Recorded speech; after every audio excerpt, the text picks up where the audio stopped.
Друзья, всем привет! Добро пожаловать на мой канал! Сегодня приготовим пышные, воздушные и, конечно же, очень-очень вкусные беляши.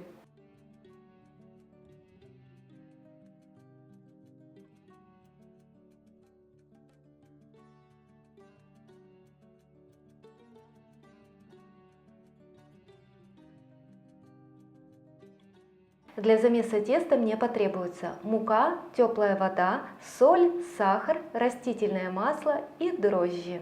Для начинки понадобится 500 граммов свиного фарша и 200 граммов лука. Я его пропустила через мясорубку, также вы его можете просто мелко нарезать. Это уже на ваше усмотрение. В миску для замеса теста выливаю теплую воду, добавляю 1 чайную ложку сахара с горкой, чайную ложку соли без горки и 15 граммов прессованных дрожжей. Если вы готовите на сухих, возьмите в 3 раза меньше. Хорошо перемешиваю, чтобы сахар, соль и дрожжи полностью растворились в воде. Готово. В несколько этапов всыпаю просеянную муку.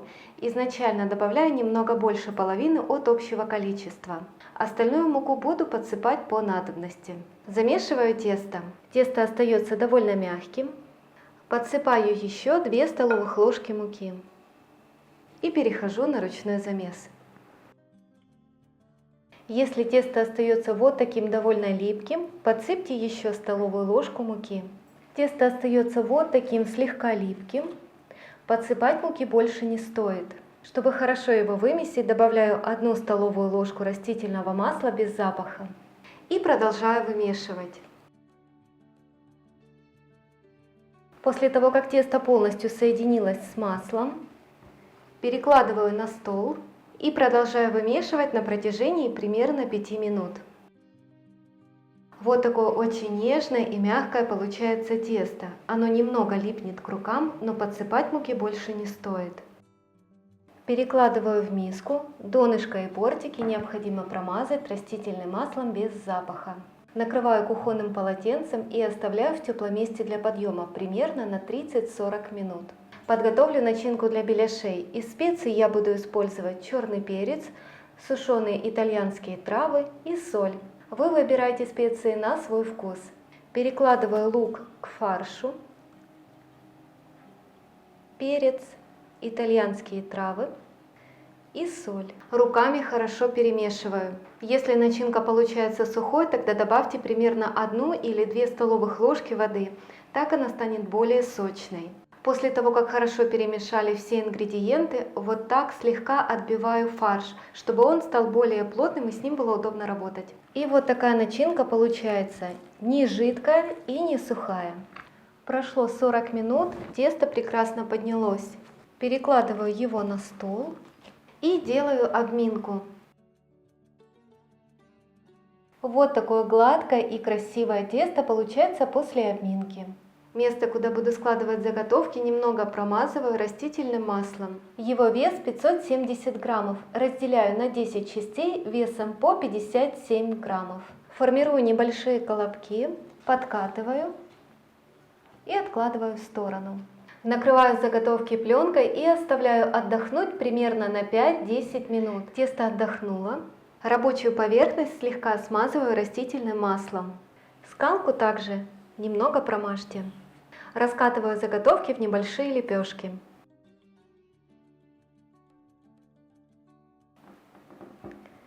И откладываю в сторону.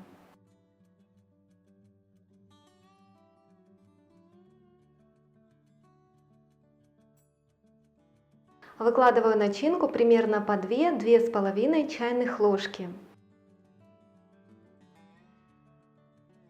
С краю оставляю одинаковое по ширине пустое место, чтобы легко и красиво защипнуть беляш. И теперь защипываю. Вот так собираю в один узелочек, хорошо защипываю.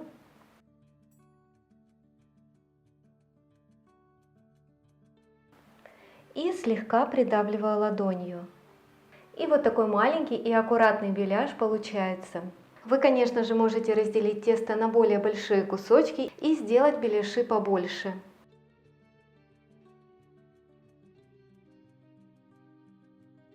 Беляши сформированы, можно приступать к приготовлению. Первыми буду жарить те, которые сформировала в начале.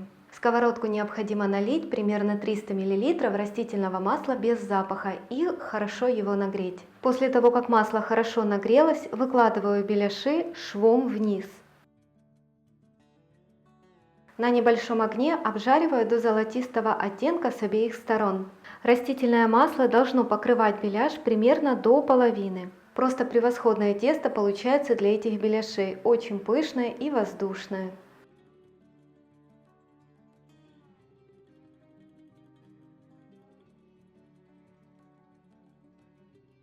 Выкладываю беляши на заранее подготовленную тарелку. Обязательно застелите ее бумажными полотенцами, чтобы ушел весь лишний жир.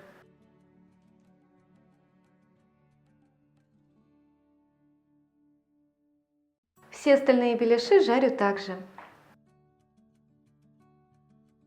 Беляши готовы, и только посмотрите, какие воздушные и пышные они получились.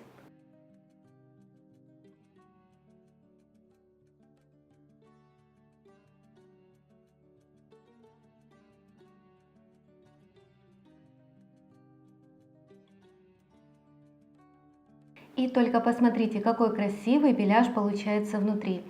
Тесто прекрасно пропеклось, начинки достаточно, и она хорошо приготовилась и не сырая.